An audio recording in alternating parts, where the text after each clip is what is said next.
आखिर क्यों राजा विवाह के एक दिन बाद ही अपनी नव विवाहिता पत्नी को फांसी पर लटका देता था? शुरू से राजा ऐसा क्रूर और निर्दयी नहीं था। वो एक बड़ा ही नेक दिल और प्रजा को चाहने वाला राजा था। जब वो शादी के लायक हुआ तो उसके पिता राजा नंदसेन ने उसका विवाह रूपवती के साथ कर दिया। रूपवती बिल्कुल अपने नाम की ही तरह अति सुंदर स्त्री थी। राजा विकराल सिंह भी उसके रूप का कायल हो गया। वो दिलोजान से अपनी पत्नी को प्यार करने लगा। सब कुछ ठीक चल रहा था, पर फिर एक दिन ऐसा हुआ कि राजा के पैरों नीचे से जमीन खिसक गई। एक दिन राजा कचहरी से सीधा रानीवास की तरफ चला गया। जब वो रानी के कक्ष में पहुंचा तो उसने देखा उसकी पत्नी रूपवती एक गुलाम के साथ इश्क लड़ा रही है। ये देख राजा विकराल सिंह का संसार उजड़ गया। उसने तुरंत अपनी पत्नी और उस गुलाम को जिंदा एक दीवार में चुनवा दिया। रानी रूपवती की मृत्यु उपरांत राजा एक गुमनामी के समुन्दर में डूबता चला गया। उसने सबसे मिलना जुलना बंद कर दिया, कचहरी दरबार जाना छोड़ दिया। बस एक अंधेरे कमरे में ही खुद को बंद रखने लगा। राजा जब भी आंखें बंद करता उसे अपनी पत्नी और गुलाम का वो दृश्य याद आता। समय बीता,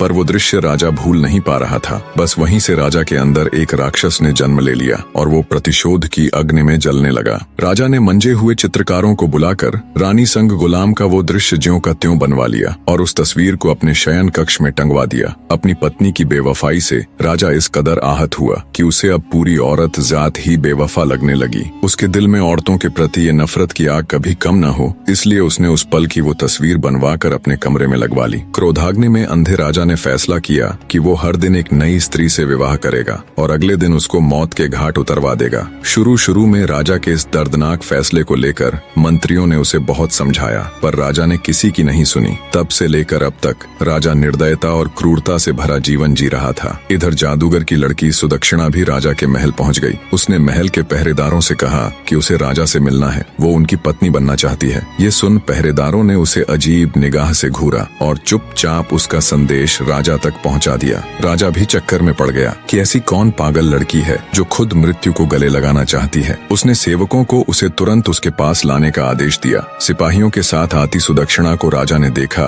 तो वो उसे देखता ही रह गया। उसने आज तक इतनी मासूम और सुंदर स्त्री नहीं देखी थी। उसको देख राजा के चेहरे पर खुशी की मुस्कान आ गई, पर जल्दी ही वो फिर से मायूस हो गया। राजा ने सुदक्षिणा से पूछा, ए लड़की, क्या सोचकर तुम यहाँ आई हो? क्या तुम्हें पता नहीं कि मुझसे शादी करने का मतलब मौत को गले लगाना है? सुदक्षिणा दृढ़ निश्चय के साथ राजा की आंखों में देखती हुई बोली, हे राजा, मुझे आपके बारे में सब मालूम है। सब कुछ जानकर ही आपसे शादी करने का फैसला किया है। राजा विकराल हैरान होते हुए बोला, ठीक है, अगर तुम सब जानती हो और तुम्हारा यही फैसला है तो मुझे कोई एतराज नहीं। शादी की तैयारी करो, हम कल ही तुमसे विवाह करेंगे। बने रहे।